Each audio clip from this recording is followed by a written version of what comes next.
একবার এক বিস্তীর্ণ সবুজ ক্ষেতের মাঝখানে একটি বড়হলুদ বিড়াল একটি ছোট আমগাছ রোপণ করল।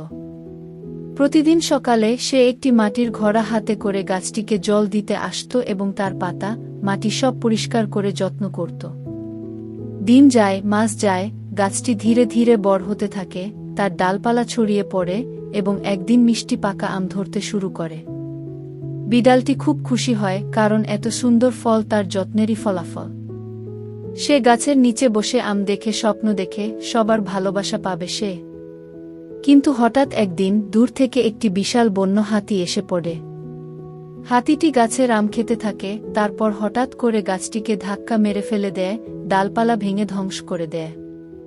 বিড়ালটি হতবাক হয়ে পড়ে, তার চোখ দিয়ে অশ্রু ঝরতে থাকে।